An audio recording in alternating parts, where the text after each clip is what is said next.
मुनित्रयं नमस्कृत्य तदुक्तेष्परिभावे च वैयाकरणसिद्धान्तकौमुदीयं विरच्यते। उपमानानि सामान्यवचनैः।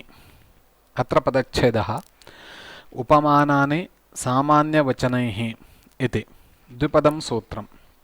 उपमानानि इति उपमान इति शब्दस्य नपुंसकलिङ्गे प्रथमा विभक्ति बहुवचनं, सामान्यवचनैः इति सामान्यवचन इति शब्दस्य तृतीया विभक्ति बहुवचनम्।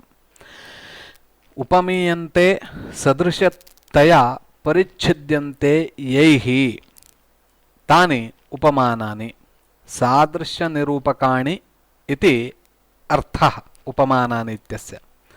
सामान्यम् उपमानोपमेयसाधारणधर्मः, तम् उपमानोपमेयसाधारणधर्मम् उक्तवन्तः शब्दाः ते सामान्यवचनाः। बाहुलकः अत्र सामान्यवचनः इत्यत्र ल्युट् प्रत्ययः। पूर्वं सामान्यम् उक्त्वा तद्वति द्रव्ये ये पर्यवसन्ति ते सामान्यवचनाः भवन्ति। उदाहरणे स्पष्टं भविष्यति। सहसुपा इति सूत्रम् अनुवर्तते, विभाषा तत्पुरुषः इति च अधिक्रियते। पूर्वकालैकसर्वजरत्पुराणनवकेवलाः समानाधिकरणेन इति सूत्रात् समानाधिकरणेन इति पदमनुवर्तते। एवञ्च सूत्रार्थः सादृश्यनिरूपकशब्द अपरपर्यायाः उपमानशब्दाः उपमानोपमेयसाधारणधर्मविशिष्टवाचिभिः समानाधिकरणैः वा समस्यन्ते सः तत्पुरुषः इति। घनश्यामः इति उदाहरणम्। अत्र घनः इव श्यामः इति लौकिकविग्रहवाक्यं, घनसु श्यामसु इति अलौकिकविग्रहवाक्यं।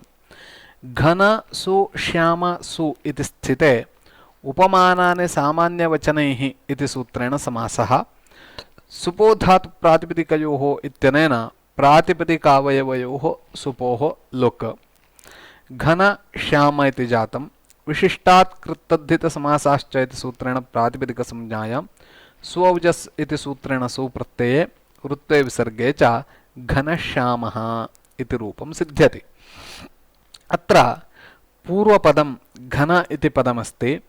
तत्पदं तत्सदृशे लाक्षणिकं, नाम घनसदृशे तत् लाक्षणिकं सूचयितुं लौकिकविग्रहवाक्ये घन इव श्यामः इति लौकिकविग्रहवाक्ये इव शब्दः प्रयुज्यते। अत्र पूर्वनिपातनियमार्थम् इदं सूत्रम्। यद्यपि विशेषणं विशेषेण बहुलम् इति सूत्रेण अत्र समासः भवितुम् अर्हति, तदानीं घनश्यामः श्यामघनः इति प्रयोगः स्यात्। तन्मा भवतु। उपमानवाचकस्य घन इति शब्दस्य पूर्वनिपातः भवतु इत्येतदर्थम् उपमानानि सामान्यवचनैः इति सूत्रम् आरब्धम्। अत्र पश्यतु। उपमीयन्ते सदृशतया परिच्छिद्यन्ते यैः तानि उपमानानि। प्रकृते घन इति शब्दः।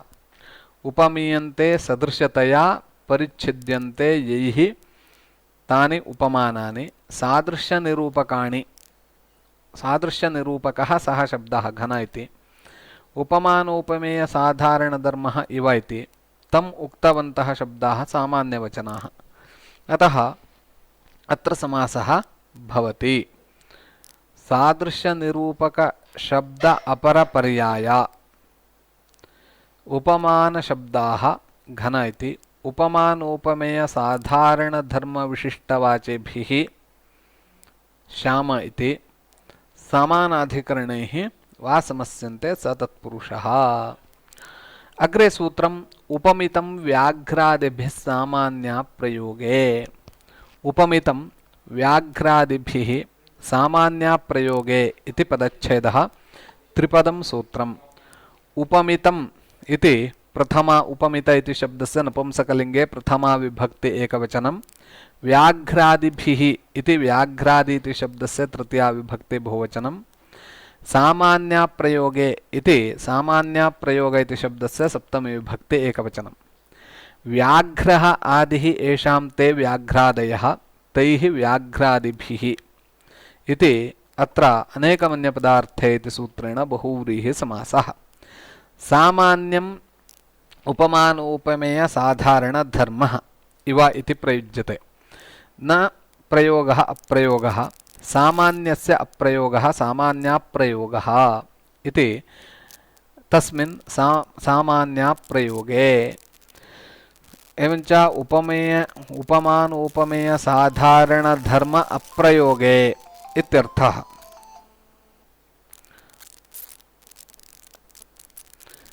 सहसुपा पूर्ववत् अत्रापि सहसुपा इति सूत्रमनुवर्तते विभाषा इति तत्पुरुषः इति अधिक्रियते पूर्वकाले के सूत्र समानाधिकरणे इति आपादपरिसमाप्त्यन्तम् अनुवर्तते एवञ्च अस्य सूत्रस्य अर्थः उपमेयं व्याघ्रादिभिः सह प्राग्वत् साधारणधर्मस्य अप्रयोगे सति इति विशेषस्य पूर्वनिपातार्थम् इदं सूत्रम् यद्यपि अत्रापि विशेषणं विशेष्येण बहुलम् इत्यनेनैव सिद्ध्यति एवं सिद्धे विशेष्यस्य पूर्वनिपातनियमार्थं सूत्रं तत्र तु विशेषणस्य पूर्वनिपातः स्यात्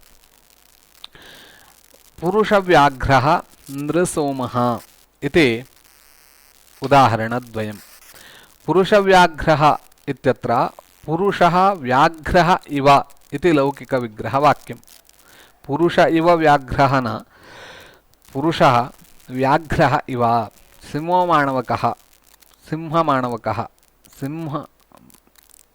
माणवकः सिंहः इव माणवकसिंहः इति अस्तु तदन्यत् पुरुषः व्याघ्रः इव इति लौकिकविग्रहवाक्यम् अत्र सादृश्योपपादकः शौर्यात्मकः साधारणधर्मः अत्र न प्रयुज्यते इव इति शब्दः अतः समासः भवति पुरुषसु व्याघ्रसु इति अलौकिकविग्रहवाक्यम् उपमितं व्याघ्रादिभिः सामान्याप्रयोगे इति सूत्रेण समासः सुपोधातु इति सुब्लुक् विशिष्टात् प्रातिपदिकसंज्ञा सुबुत्पत्तिः ऋत्वे विसर्गे पुरुषव्याघ्रः एवमेव नृसोमः इत्यत्रापि द्रष्टव्यं न सोमः इव इति अत्र लौकिकविग्रहवाक्यं व्याघ्रादिः अयम् आकृतिगणः आकृतिगणः इत्युक्ते एकस्मिन् दिने पूर्वं मया उक्तमासीत् यद्यपि अत्र गणे शब्दाः न पठिताः सन्ति किन्तु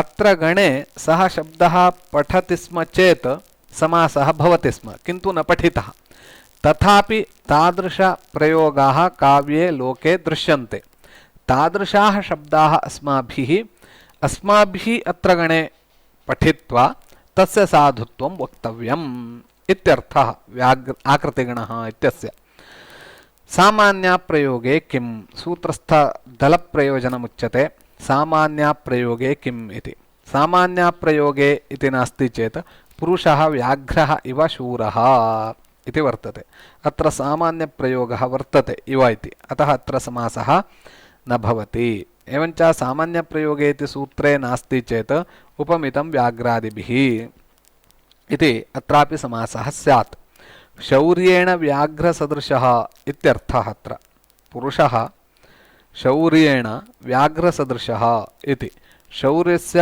उपमानोपमेयसाधारणधर्मस्य प्रयोगात् अत्र समासः न भवति अग्रे विशेषणं विशेष्येण बहुलम् इति सूत्रम् विशेषणं विशेष्येण बहुलम् इति त्रिपदं सूत्रम् विशेषणम् इति विशेषण इति शब्दस्य नपुंसकलिङ्गे प्रथमा विभक्ति एकवचनं विशेष्येण इति विशेष्य इति शब्दस्य तृतीया विभक्ति एकवचनं बहुलम् इति नपुंसकलिङ्गे प्रथमा विभक्ति एकवचनम् अत्रापि पूर्ववत् सहसुपा विभाषा तत्पुरुषः समानाधिकरणे इति इमानि पदानि अनुवर्तन्ते सूत्रार्थः भेदकं समानाधिकरणेन भेद्येन बहुलं प्राग्वत् इति भेदकं समानाधिकरणेन भेद्येन बहुलं प्राग्वत् उदाहरणं नीलोत्पलम् इति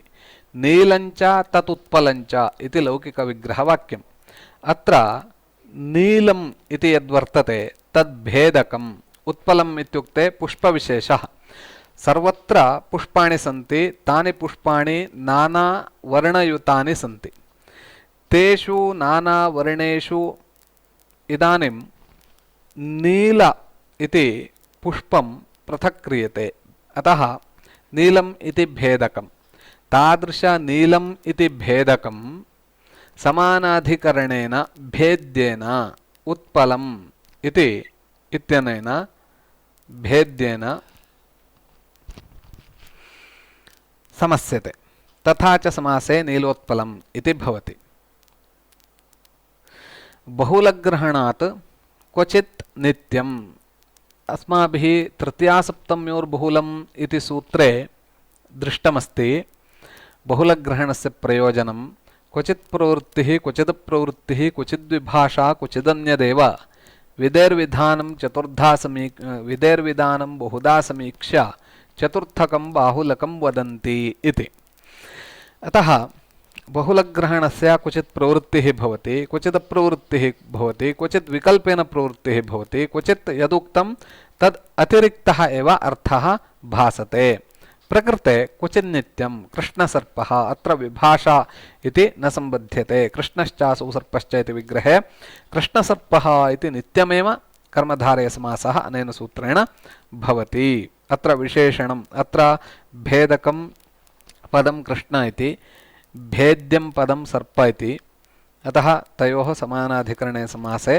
कृष्णसर्पः इति रूपम् क्वचित् न क्वचित् प्रवृत्तिः क्वचित् अप्रवृत्तिः क्वचित् न प्रवर्तते सूत्रं यथा रामो जामदग्न्यः इति अत्र जामदग्न्यः भेदकं पदं रामः इति भेद्यं पदं जामदग्न्य इति अतः अत्र समासः प्राप्तः किन्तु बहुलग्रहणात् क्वचित् समासः न भवति सम्प्रति नीलोत्पलम् इति रूपं साधयामः नीलञ्च तदुत्पलञ्च इति लौकिकविग्रहवाक्यं नीलसु उत्पलसु इति अलौकिकविग्रहवाक्यं नीलसु उत्पलसु इति स्थिते विशेषणं विशेषेण बहुलम् इति सूत्रेण अत्र समासः भवति समासः भवति चेत् सुपो धातुप्रातिपदिकयोः इति अवयवयोः सुपोः लुकि नीलोत्पल इति जाते नील उत्पल इति जाते आद्गुणः अवर्णात् अचिपरे पूर्वपरयोः एको गुणः आदेशः स्यात् इति गुणः ओकारः भवति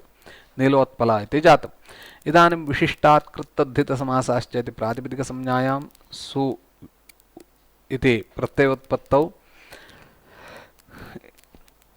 परवल्लिङ्गं द्वन्द्वतत्पुरुषयोः द्वन्द्वसमासे तत्पुरुषसमासे च परपदस्य लिङ्गं वर्तते तद्विशिष्टात् भवति प्रकृते उत्पल इति परपदं नपुंसकलिङ्गे अस्ति अतः नपुंसकलिङ्गं नीलोत्पल इति विशिष्टात् भवति एवञ्च सु इत्यस्य नीलोत्पल इत्यस्य नपुंसकलिङ्गे सु इत्यस्य अतोम् अदन्तादङ्गात् परस्य सुमोरं स्यात् इति अमादेशे अमीपूर्वः इत्यनेन पूर्वरूपे नीलोत्पलम् इति सिद्ध्यति अग्रे सूत्रं पूर्वापरप्रथमचर्मजगन्यसमानमध्यमध्यमवीराश्च इति पूर्वापरप्रथमचर्मजघन्यसमानमध्यमध्यमवीराः च इति पदच्छेदः द्विपदं सूत्रम् पूर्वापरप्रथमचर्मजघन्यसमानमध्यमध्यमवीराः इति प्रथमा विभक्तिबहुवचनं च इति अव्ययम् पूर्वश्च अपरश्च प्रथमश्च चरमश्च जघन्यश्च समानश्च मध्यमश्च मध्यश्च मध्यमश्च मध्यमध्यम एवं मध्यश्च अत्र कश्चन दोषः वर्तते मध्यश्च मध्यमश्च वीरश्च इति चार्थे द्वन्द्वः इति सूत्रेण इतरेतरयोगद्वन्द्वः इतरेतरयोगद्वन्द्वे पूर्वापरप्रथमचर्मजघन्यसमानमध्यमध्यमवीराः इति प्रकृतसूत्रेपि सः सुपा इति विभाषा इति तत्पुरुषः इति समानाधिकरणे इति सर्वम् अनुवर्तते एवञ्च सूत्रार्थः पूर्वादयः समानाधिकरणेन वा समस्यन्ते विशेषेण समासेनैव सिद्धे पूर्वनिपातनियमार्थं सूत्रं विशेषणं विशेषेण बहुलम् इति सूत्रेणैव सिद्धे अत्र पूर्व अपर प्रथम इति एते शब्दाः प्रथमा विभक्त्यन्तेन निर्दिष्टाः अतः तेषां पूर्वनिपातप्रयोगः भवतु इत्येतदर्थम् इदं सूत्रम् उपात्तम्। एवञ्च एते प्रथमा विभक्त्यन्तेन निर्दिष्टाः शब्दाः इति कृत्वा एतेषाम् उपसर्जनसंज्ञायाम् उपसर्जनं पूर्वम् इत्यनेन पूर्वनिपातः भवति। अन्यथा विशेषणं विशेषेण बहुलम् इति चेत् विशेषणवाचकस्य पूर्वनिपातः स्यात्। पूर्ववैयाकरणः इति उदाहरणं पूर्ववैयाकरणः अपराध्यापकः प्रथमवैयाकरणः प्रथम इति जातं प्रथम इति भवेत् तत् चर्मवैयाकरणः मध्यमवैयाकरणः वीरवैयाकरणः इति उदाहरणानि भवन्ति। पूर्ववैयाकरणः इत्यत्र पूर्वश्चासौ वैयाकरणश्च इति लौकिकविग्रहवाक्यं पूर्वसु वैयाकरणसु इति अलौकिकविग्रहवाक्यं पूर्वसु वैयाकरणसु इति स्थिते पूर्वापरप्रथमचरमजघन्यसमानमध्यमध्यमवीराश्च इति सूत्रेण अत्र कर्मधारयसमासः तत्पुरुषः। ततः सुपोधातु इत्यनेन सुब्लुकि पूर्ववैयाकरण इति जाते कृत्तद्धितसमासाश्च इति सूत्रेण प्रातिपदिकसंज्ञायां विशिष्टात् सोवजस् इति सूत्रेण प्रथमा विभक्ति एकवचनविवक्षायां सुप्रत्यये पूर्ववैयाकरण सु ऋत्वे विसर्गे पूर्ववैयाकरणः इति। एवमेव अस्माभिः अवगन्तव्यम् अपराध्यापकः प्रथमवैयाकरणः चर्मवैयाकरणः मध्यमवैयाकरणः वीरवैयाकरणः इति।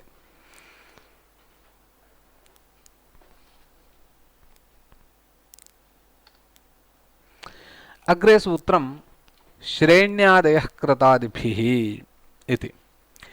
श्रेण्यादयः कृतादिभिः इति पदच्छेदः द्विपदं सूत्रम्। श्रेण्यादयः इति प्रथमा विभक्ति बहुवचनं कृतादिभिः इति तृतीया विभक्ति बहुवचनं। श्रेणी आदिः येषां ते श्रेण्यादयः अत्र बहुव्रीहि समासः। कृत आदिः येषां ते कृतादयः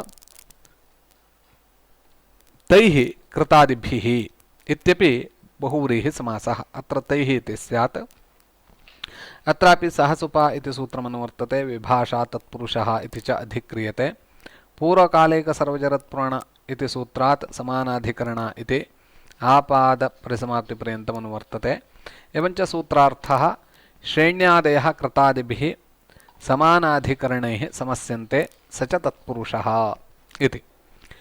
उदाहरणं तावत् श्रेणीकृताः इति। अत्र एकं वार्तिकमस्ति श्रेण्यादिषु च्व्यर्थवचनं कर्तव्यम् इति। वार्तिकस्य अयमर्थः श्रेण्यादिषु समासविधौ च्व्यर्थवचनं च्विप्रत्ययन्तार्थे अभूततद्भावे गम्ये श्रेण्यादीनां समासः वक्तव्यः इति। ततः प्राक् एवञ्च श्रेणीकृतः अश्रेणयः श्रेणयः कृताः इति लौकिकविग्रहवाक्यं। श्रेणी जस् कृत जस् इति अलौकिकविग्रहवाक्यम्। अत्र लौकिकविग्रहवाक्यं पश्यतु। अश्रेणयः श्रेणयः कृताः। पूर्वं श्रेणिः नासीत् इदानीं श्रेणिः सम्पन्ना इति। पूर्वं नासीत् इदानीं सम्पन्ना अभूततद्भावः वर्तते। अतः श्रेण्यादिषु चर्थवचनं कर्तव्यम् इति वार्तिकमत्र सङ्गच्छते। समासे सुब्लुके श्रेणी कृत कृत्तद्धित इति प्रातिपदिकसंज्ञायां विशिष्टाज्जस् प्रत्यये प्रथमयोः पुरुषवर्णः इत्यनेन पुरुषवर्णदीर्घे ऋत्वे विसर्गे च श्रेणीकृताः इति।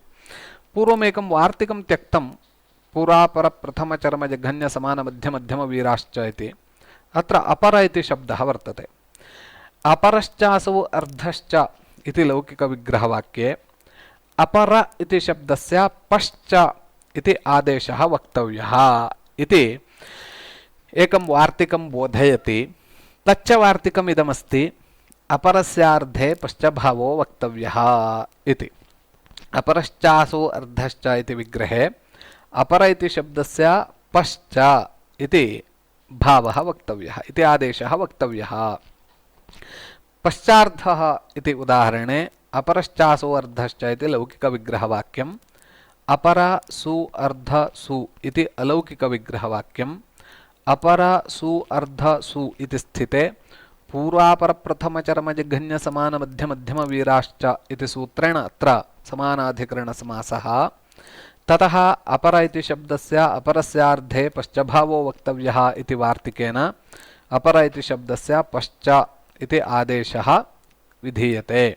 ततः पश्च सु अर्ध सु इति जाते सुपोधातु इत्यनेन सुब्लुकी पश्च अर्ध इत्यवस्थायाम् अकस्सवर्णे दीर्घः इति सूत्रेण सवर्णदीर्घे समासे संहितायाः नित्यत्वात् कृत्तद्धित इति विशिष्टात् प्रातिपदिकसंज्ञायां प्रथमा विभक्ते एकवचनविवक्षायां पुल्लिङ्गे सुप्रत्यये वृत्ते विसर्गे च पश्चार्धः इति रूपम्। कथम् एकवीरः इति कश्चन प्रश्नः। वीरैकः इति स्यात्, यतोहि प्रथमचरम इति सूत्रे वीरशब्दः प्रथमा विभक्त्यन्तेन निर्दिष्टः। अनेन सूत्रेण यदि समासः तर्हि वीरैकः इति स्यात्। कथम् एकवीरः इति उच्यते। पूर्वकालैक इति बाधित्वा पूर्वकालैक एक इति शब्दः वर्तते, अतः एकश्चासो वीरश्च इति विग्रहे पूर्वकालैक सर्वजरत्प्रणनौ केवलासमानाधिकरणेन इति सूत्रेण समासः प्राप्नोति। एवं पूर्वापरप्रथमचरमजघन्यसमानमध्यमध्यमवीराश्च इति सूत्रेणापि समासः प्राप्नोति। तत्र तुल्यबलविरोधे विप्रतिषेधे परं कार्यम् इत्यनेन पूर्वकालैक इति बाधित्वा परत्वात् पूर्वापर इति सूत्रेण समासे वीरैकः इति स्यात्।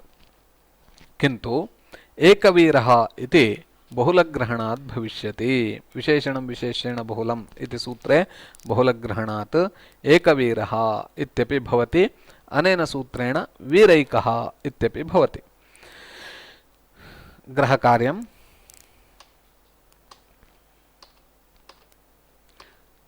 उपमितं व्याघ्रादि सूत्रं पूरयत। उपमानानि सामान्यवचनैः इति सूत्रस्य उदाहरणं किम्? तृतीयः प्रश्नः विशेषणं विशेषेण बहुलम् इति सूत्रस्य अर्थः कः? चतुर्थः प्रश्नः पूर्वापरप्रथमसूत्रं पूरयत। पंचमः प्रश्नः पश्चार्धः इति रूपं साधयत। षष्ठः प्रश्नः श्रेण्यादेः कृतादिभिः इति सूत्रस्य अर्थः उदाहरणं च लिखत। मुनित्रयं नमस्कृत्य तदुक्ते स्त्रीभाव्ये च वैयाकरणसिद्धान्तकौमुदीयं विरच्यते।